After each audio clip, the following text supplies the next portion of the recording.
Chào các bạn đã trở lại với kênh Cô Ba Bình Dương.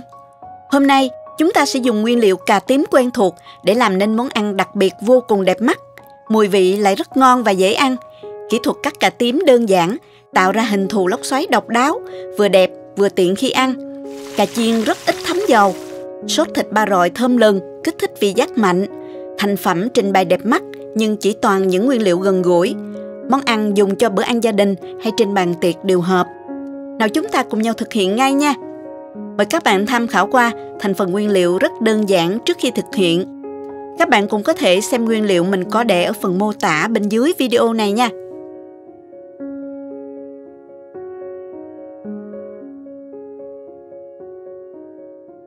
Trước tiên mình sẽ sơ chế các nguyên liệu này nhé các bạn. Mình sử dụng 2 tép tỏi lớn nè, băm nhuyễn ra.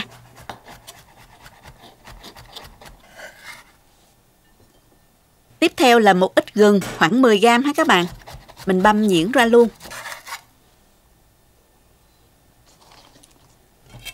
Mình dùng đây là 4 tép hành lá. Phần gốc hành thì mình cắt riêng và mình băm nhỏ để lát mình xào chung với thịt cho thơm. Còn phần lá hành thì mình cắt nhỏ để nêm vào thành phẩm cho món ăn thêm đẹp và thơm ha các bạn. Mình dùng thêm vài trái ớt cay nè, bỏ cuốn và mình xắt nhỏ để xào chung có vị cay cay. Món ăn cũng sẽ có màu sắc bắt mắt hơn. Bạn nào không thích ăn cay thì mình có thể dùng ớt sừng hoặc là ớt nào không cay ha. Tiếp theo thì mình cắt thịt ba rọi này nha các bạn. Miếng thịt này mình đã rửa với muối và giấm thật là sạch rồi. Đầu tiên thì mình cắt lát thành từng miếng mỏng, độ dày khoảng 1 cm.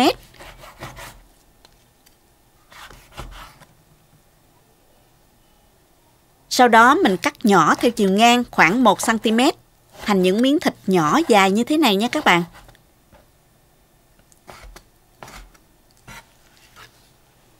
Bây giờ mình sẽ đi xào thịt và làm nước sốt nha. Cho vào chảo một chút dầu ăn.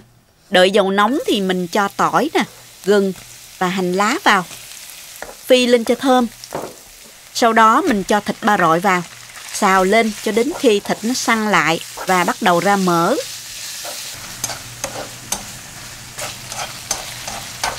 Thịt hơi xém vàng như thế này là được nè. Nếu thịt ra quá nhiều mỡ thì các bạn có thể cắt bớt mỡ ra nha. Lúc này mình tạm tắt bếp. Sau đó thì mình nêm vào đây 1 muỗng cà phê hạt nêm, nửa muỗng canh đường, 1 muỗng canh nước tương, 1 muỗng canh tương ớt, 1 muỗng canh giấm đen. Nếu không có giấm đen thì các bạn sử dụng giấm đỏ hoặc giấm trắng cũng được. Cuối cùng là thêm nửa muỗng canh rượu nấu ăn cho dậy mùi hết các bạn. Và thêm một chút tiêu cho thơm nè. Mình bật bếp và khuấy đều, nấu sôi hỗn hợp trên lửa vừa. Sau đó mình cho thêm ớt sắc nhỏ vào, xào nhanh. Tiếp theo thì mình cho thêm 150ml nước lọc nè. Đun sôi hỗn hợp một lần nữa. Và để tạo màu đỏ đẹp mắt cho món ăn thì mình có sử dụng thêm dầu màu điều hoặc là một chút bột màu điều cũng được. Trong lúc chờ đợi thì mình hòa tan 1 muỗng canh bột năng với 2 muỗng canh nước lọc. Sau đó mình từ từ cho từng muỗng bột vào trong nước sốt đang sôi, khuấy tan cho đến khi thấy hỗn hợp nó sánh sệt là như vậy là được nè. Mình tắt bếp luôn.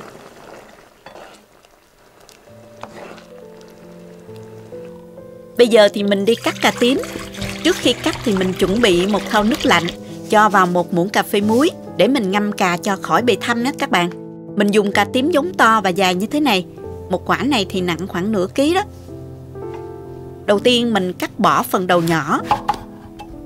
Chọn phần thân to và đều, cắt thành khoanh có độ dày khoảng 3 cm. Sau đó thì mình lật ngang và cắt những đường song song có độ sâu khoảng 2/3 độ dày của miếng cà. Và mình dừng lại, nhớ là đừng cắt đứt nha các bạn.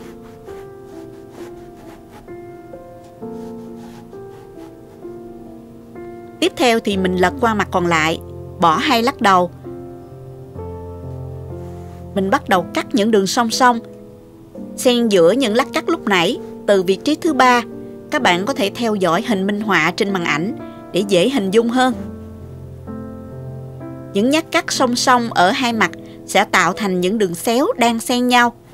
Khi hoàn thành, kéo miếng cà tím ra thì nó sẽ giống như là mắt lưới thế này nè các bạn.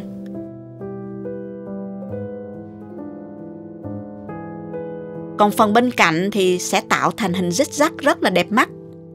Cắt xong thì mình nhớ cho ngay vào thau nước lạnh để cà không bị thâm nha.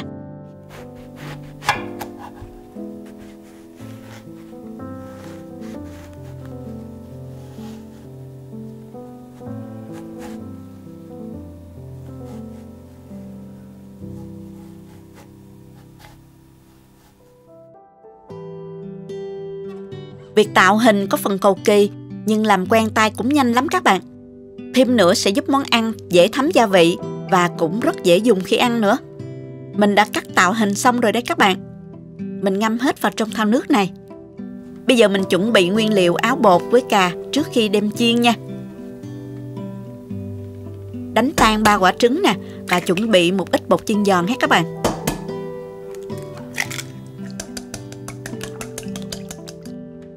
Các bạn xem nè, phần nhựa ra nhiều làm nước bị sậm màu luôn. Mình lấy cà ra và thấm khô nước. Sau đó dùng một cái xiên ngang qua miếng cà. Rồi kéo giãn ra, tạo hình cho đẹp nè. Nhìn đẹp quá ha các bạn.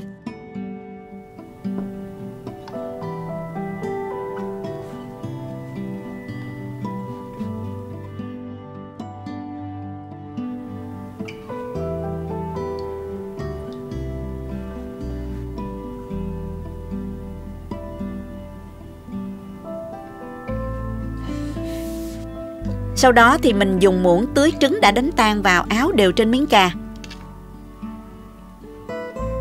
Tiếp theo thì mình phủ bột chiên giòn lên miếng cà tím. Các bạn phủ kỹ áo đều luôn nha. Phần áo trứng và bột này giúp miếng cà không bị ngấm quá nhiều dầu khi chiên, lại có một lớp áo giòn xốp dễ thấm nước sốt nữa đó các bạn. Sau đó thì mình để qua đĩa và tiếp tục làm cho đến hết nha.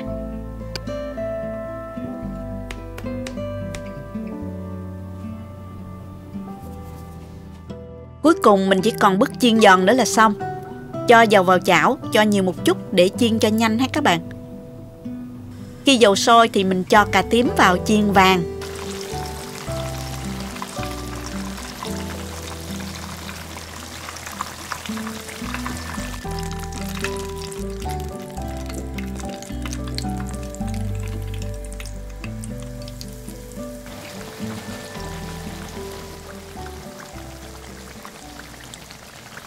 Chiên vàng đều hai mặt nha các bạn.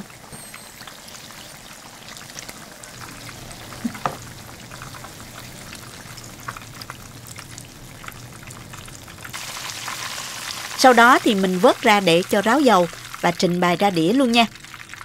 Bây giờ mình đun nóng hỗn hợp sốt lúc nãy và rưới sốt nóng lên cà tím vừa chiên. Wow, khói bốc lên nghi ngút nóng hổi, rất thơm, hấp dẫn quá luôn các bạn ơi. Bảo đảm làm đến đây là ai cũng thấy đói bụng giống như mình cho coi.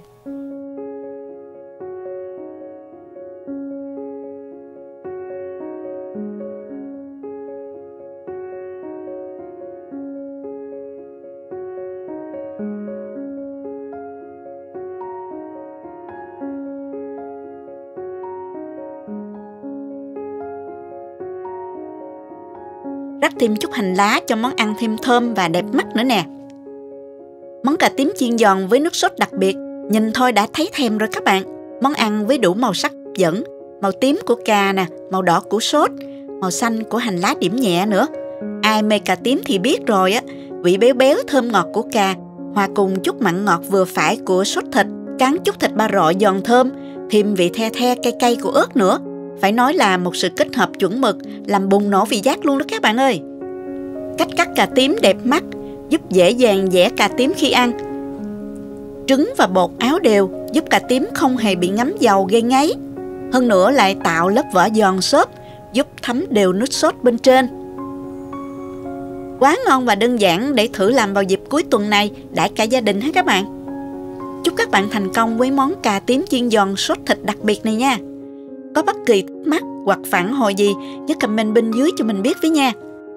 Cảm ơn các bạn đã theo dõi hết video. Nếu thích nhớ đăng ký kênh và nhấn vào cái chuông để nhận được những video mới nhất của mình nha.